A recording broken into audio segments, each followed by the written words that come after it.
गृह्णन्ति ते भूरिदा जनाः। श्रीमद् भागवत में भगवान श्री कृष्ण के वचनों के लिए उनके कथामृत के लिए जिन शब्दों का प्रयोग किया गया है, भगवान श्री राम कृष्ण के कथामृत के लिए उन्हीं शब्दों का प्रयोग किया जा सकता है। श्री कृष्ण के वचन अमृत के समान है। मृत जीवन में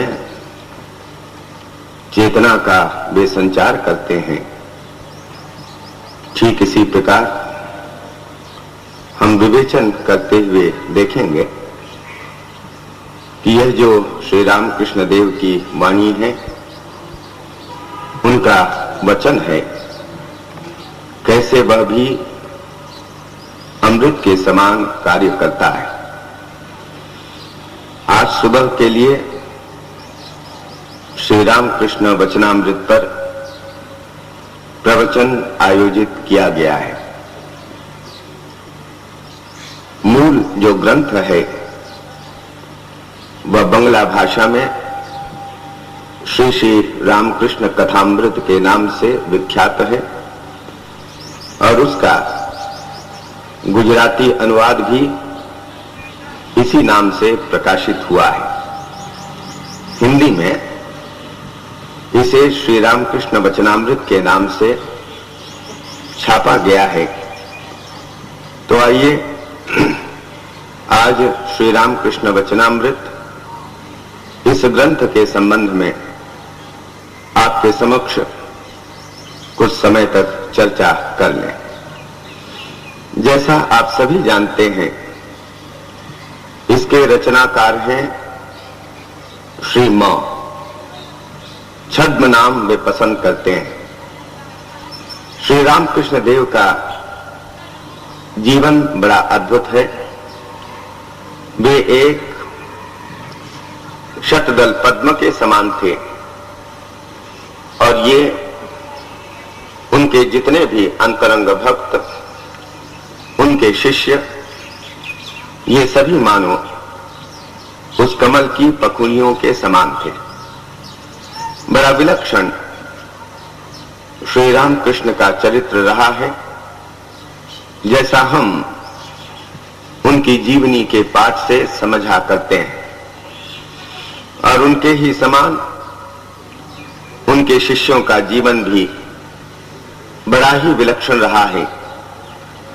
स्वामी विवेकानंद कहा करते थे, हमारे गुरुदेव ओरिजिनल थे, मौलिक थे, इसलिए उनके प्रत्येक शिष्य को भी ओरिजिनल होना होगा, मौलिक होना होगा। और यह बात उनके शिष्यों में पूरी तरह उतरी मालूम पड़ती है।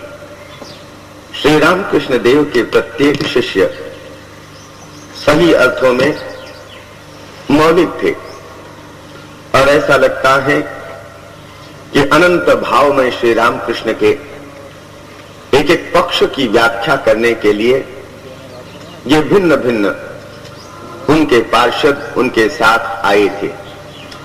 श्री रामकृष्ण देव ने अपनी भाव दृष्टि से इन पार्षदों को देखा था।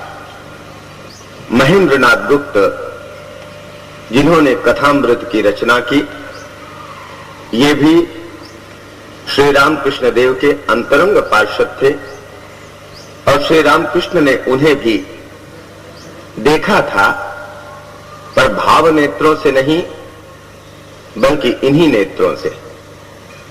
जब मोह श्री रामकृष्ण के पास आए भी नहीं थे, उससे पूर्व ही श्री रामकृष्ण ने उन्हें देख लिया था।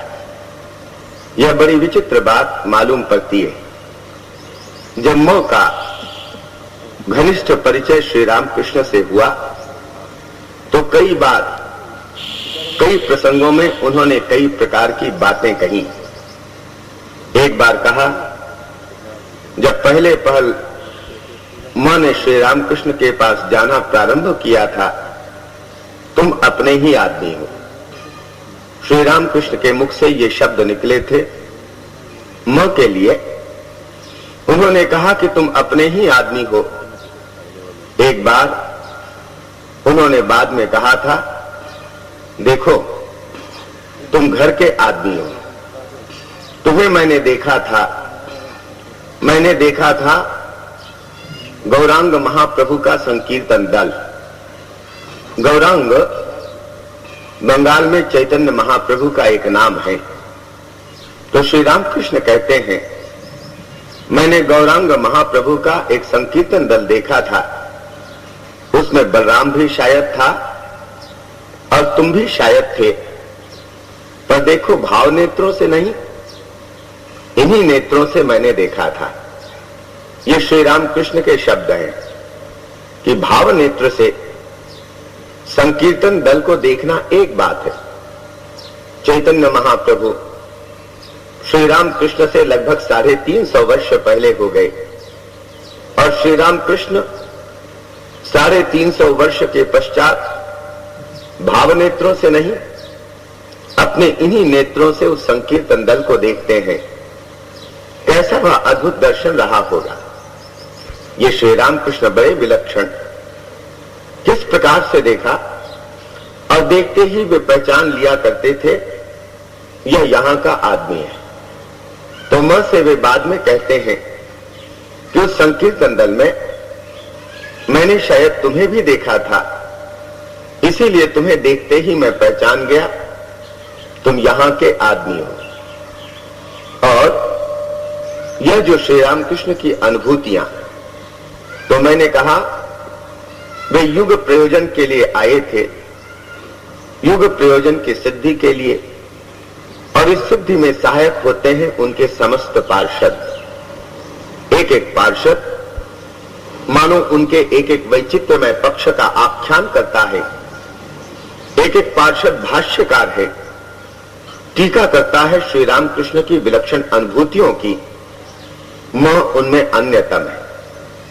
कैसा अद्भुत वह ग्रंथ लिखा है कि संसार में बड़े बड़े लोगों ने यह ग्रंथ पढ़ा है और पढ़ करके अपनी टिप्पणी दी है। भारत के ही विद्वान नहीं, भारत के ही भावुक भक्त नहीं, बल्कि बाहर के विद्वानों ने, बाहर के भक्तों ने इसे पढ़ा है। अंग्रेजी में यह the gospel of Shri Ramakrishna के नाम से प्रकाशित हुआ है। कई भाषाओं में इस ग्रंथ का अनुवाद हो गया है। तो उन्होंने यही कहा कि जिस प्रकार एक महापुरुष के संस्मरण यहां पर निबद्ध है, उनके मुख से निकले हुए शब्द यहां पर निबद्ध है, धार्मिक इतिहास में इस प्रकार की घटना कहीं भी देखने को नहीं मिलती। और कैसा विलक्षण लिखा है श्री मां ने। ऐसा लगता है कि श्री रामकृष्ण बैठे हैं, उनके पास हम भी बैठे हुए हैं। ऐसा लगता है कि हम उनकी बातों को सुन रहे हैं और वहां पर जो कुछ घट रहा है उसे हम भी देख रहे हैं। A sense of participation.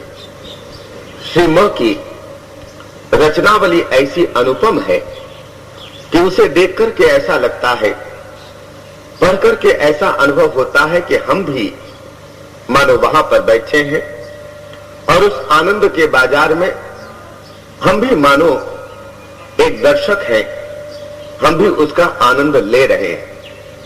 मानो हमारी पांचों ज्ञानेंद्रियां उस दर्शन का आनंद ले रही हैं।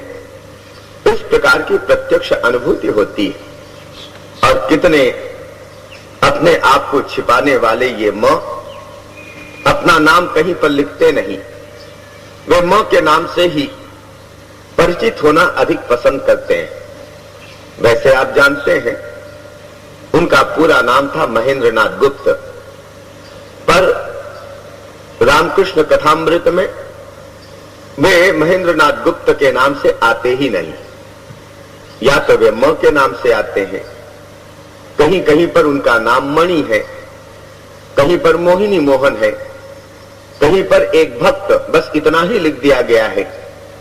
और कहीं कहीं मास्टर कह करके श्री रामकृष्ण संबोधित करते हैं। भक्तों के बीच वे मास्टर महाशय के नाम से परिचित थे और भक्त लोग थोड़ा विनोद करते हुए कहा करते थे, छेले धोरा मास्टर, लड़कों को पकड़ने वाला मास्टर। इसका मतलब यह था कि वे तो शिक्षक थे। श्री रामकृष्ण से जब उनका परिचय हुआ तो वे युवकों को, छात्रों को श्री रामकृष्ण के पास ले आते थे और ऐसे जो छात्र लाए गए थे उनके द्वारा श्री रामकृष्ण के पास, उनमें से कई श्री रामकृष्ण के अंतरंग शिष्य और सन्यासी बने। इसीलिए विनोद में भक्त लोग कहा करते थे, छेले धोरा मास्टर, यह लड़कों को पकड़ करके लाने वाला मास्टर है। और यह जो मौका श्री रामकृष्ण देव से मिलन हुआ था, वह मिलन भी बड़ा अद्भुत है। कैसा अद्भुत यह संयोग हुआ करता है। मां आत्महत्या करने गए थे, जीवन से ऊब गए थे, बड़ा तनाव जीवन में आया था और अपने को त्याग देने का, शरीर को त्याग देने का संकल्प लेकर के घर से निकल पड़े थे और कहां ईश्वर को प्राप्त कर लिया। वे बाद में कहा करते थे, देखो तो प्रभु की लीला कैसी विचित्र है। मनुष्य कुछ समझ नहीं पाता है। कोथाय देहो त्यागेर संकल्प और कोथाय भगवान ला, ये उनके शब्द हैं। कहां मैं शरीर को छोड़ने का संकल्प लेकर के घर से निकला था और कहां ईश्वर की प्राप्ति मुझे हो गई। यह भगवान की बड़ी विचित्र लीला है। मां के जीवन में बड़े जोरों की आंधी आती, तूफान आता है और मां उससे बड़े विचलित हो गए। वह दिन मां कभी भूले नहीं। शनिवार 25 फरवरी 1882 ईस्वी।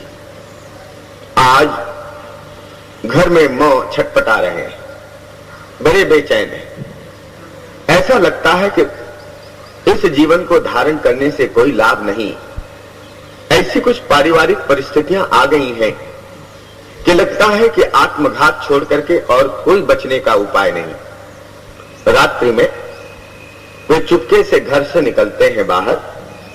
पत्नी जान लेती है, समझ लेती है। पत्नी ने रोका, कहा कि तुम आत्मघात करने जा रहे हो, मुझे मालूम है। तुम कई दिनों से इसकी चर्चा मेरे समक्ष करते हो, तो यदि तुम आत्मघात करोगे तो मैं क्या जीवित रहना पसंद करूंगी? मैं भी तुम्हारे साथ आत्मघात करूंगी। मैं रहना नहीं चाहती।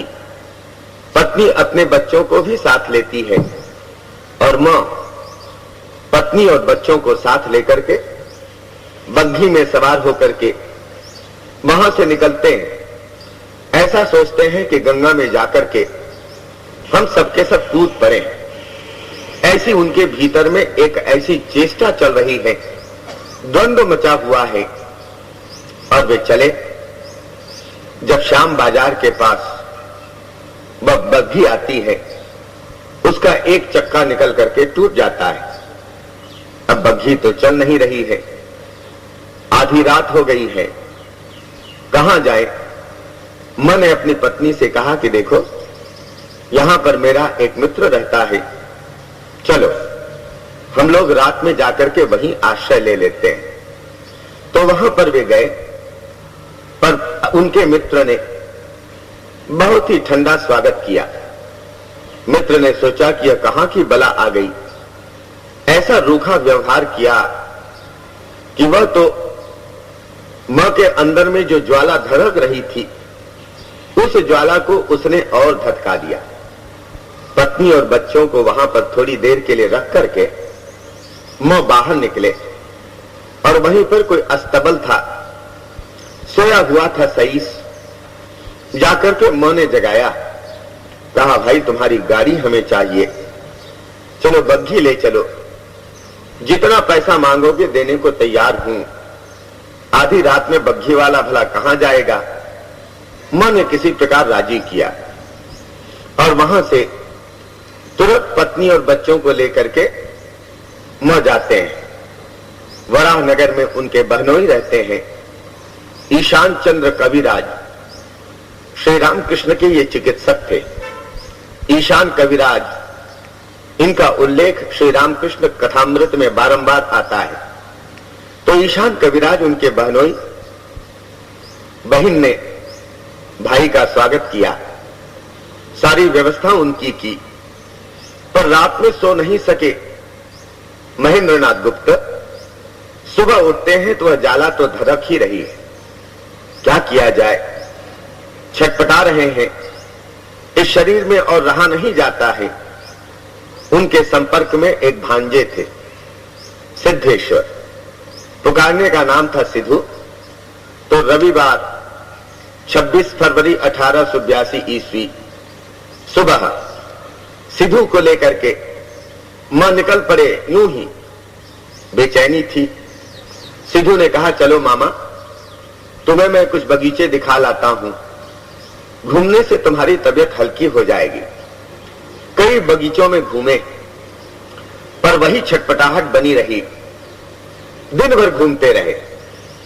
सिद्धू ने कहा, मामा, यहां पर कुछ दूरी पर दक्षिणेश्वर है, वहां काली मंदिर बना हुआ है, वहां एक परमहंस रहते हैं, अगर तुम्हारी इच्छा हो तो चलो, वहां पर हम लोग घूमने चले। और तब मां ने कहा कि चलो घूम आए। वे जाते हैं और जाकर के देखते हैं दक्षिणेश्वर के उस काली मंदिर को। बड़ा भव्य परिसर है, तरह तरह के फूलों के पौधे, भीनी भीनी सुगंध, बयार भी शीतल। वहां पर जाते ही मां के प्राणों में एक अनिर्वचनीय शांति का अनुभव होता है। और यह भी वे देखते हैं कि एक छोटा सा कमरा है और वहां पर कई लोग बैठे हुए हैं। वह रविवार का दिन था, बहुत से लोग बैठे हैं, कमरा भरा हुआ है। और वहां पर मध्यम कद के 45 साल की उम्र के एक पुरुष छोटी चौकी पर बैठे हुए हैं और वे भक्तों से आलाप कर रहे हैं। यह पहला दर्शन। मां वहां गए, अंदर घुसने की कोशिश की कमरे के। कमरा भरा हुआ था, बैठने की जगह तो नहीं थी। वे दरवाजे से भीतर घुस करके एक कोने में खड़े हो गए, हाथ जोड़ करके ऐसे ही दूर से नमस्कार किया। श्री रामकृष्ण ने देखा नवागंतुक को, पर कोई लक्ष्य नहीं दिया। वे अपनी बातों में हैं। और बड़ी अद्भुत बात, कहने का ढंग कैसा। महेंद्रनाथ गुप्त अत्यंत तीक्ष्ण दृष्टि संपन्न थे। उन्होंने देखा ये तो तुतलाते हैं बोलने में, ग्रामीण भाषा का प्रयोग करते हैं, परंतु इनके उस प्रयोग में कैसी मोहिनी है, कैसा माधुर्य है उनके शब्दों के चुनाव में। मंत्र मुग्ध के समान मां सुन रहे हैं श्री रामकृष्ण के वचनों को और वे कह रहे हैं, श्री रामकृष्ण देव, ऐसा होता है, ऐसी भी अवस्था आती है जब एक बार हरि नाम लेने से शरीर में रोमांच होता है, पुलकावली लग जाती है, आंखों से आंसू बहने लगते हैं। उस समय जानना चाहिए कि कर्मों का क्षय हो गया, अब कोई कर्म करना बाकी नहीं रहा। श्री रामकृष्ण के वचनों को मुग्ध होकर के सुनते हैं। फिर संध्या का समय हुआ, भक्त लोग प्रणाम करके विदा लेने लगे, तो मां भी प्रणाम करके निकलते हैं और सोचते हैं कि जरा जाएं, थोड़ा यह दक्षिणेश्वर का मंदिर का परिसर देख लें और बाद में आकर के बातचीत करेंगे। वैसा ही किया। घूमते हैं काली मंदिर में। वे तो ब्राह्मण समाज के सदस्य हैं, देवी देवता में विश्वास नहीं करते, निराकार के उपासक हैं, इसलिए साकार पूजा में उनकी कोई आस्था नहीं है। यूं ही देखने के नाते मंदिरों के दर्शन किए, शिव मंदिर को देखा, गंगा का घाट देखा, और जब शाम हो रही थी उस समय पुनः श्री रामकृष्ण के कमरे में आते हैं। वृंदा नौकरानी वह प्रहारिन बाहर खड़ी थी। महेंद्र ने पूछा कि क्या अंदर जा सकते हैं? महात्मा जी भीतर है। और वृंदा ने कहा कि जाओ, क्या तुम जाकर के खबर दे दोगी? वृंदा ने कहा कि खबर देने की कोई जरूरत नहीं, तुम जाते क्यों नहीं? मां ने पूछा, अच्छा यह तो बताओ, महात्मा जी तो बहुत सी किताबें पढ़ते होंगे, उनके कमरे में तो काफी पुस्तकें होंगी। वृंदा ने कहा, अरे खाक पुस्तकें, सारी पुस्तकें उनके अधरों पर है, कोई पुस्तकें में नहीं पढ़ते। मां को बड़ा आश्चर्य हुआ, कोई बिना पुस्तक पढ़े ऐसा ज्ञानी हो सकता है? यह तो उनके तर्क के बाहर की बात थी। वे तो यही समझते थे कि मनुष्य पुस्तक पढ़ करके ज्ञानी होता है। और जब उन्होंने सुना कि ये महात्मा जी कोई पुस्तक नहीं पढ़ते, बड़ा आश्चर्य हुआ। अंदर जाते हैं। श्री रामकृष्ण तो भाव की अवस्था में है। संध्या का समय था और मन तो प्रभु की ओर लगा हुआ था।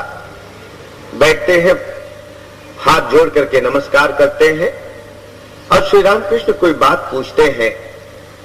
थोड़ा सा उत्तर भी दिया। फिर पूछा, मां ने श्री रामकृष्ण से, अभी तो आप शायद कुछ संध्या इत्यादि करेंगे? तो श्री रामकृष्ण कोई ठीक उत्तर दे नहीं पाते। ऐसा लग रहा है मानो मन कहीं दूसरी जगह है। हाँ, संध्या नहीं, वैसा कुछ नहीं। जैसे अन्य मनस्क है।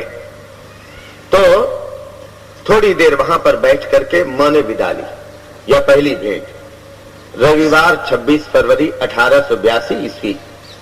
श्री रामकृष्ण ने जाते जाते कहा कि फिर से आना। और वह जो फिर से आने की पुकार थी, वह ऐसी अद्भुत पुकार थी, उस पुकार ने मां को हरदम के लिए खींच लिया।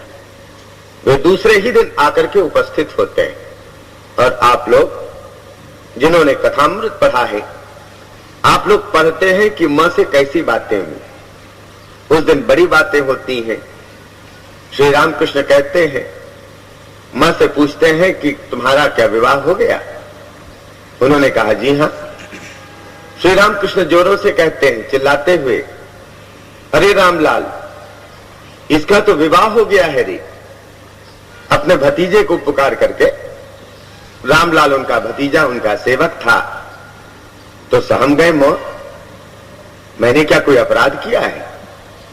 इतना ही तो कहा है कि जी हां, मेरा विवाह हुआ है। और श्री रामकृष्ण ने ऐसे ढंग से रामलाल को पुकारते हुए कहा, अरे रामलाल, इसका तो विवाह हो गया है रे। ऐसा लगा कि मैंने कोई गलती कर ली है।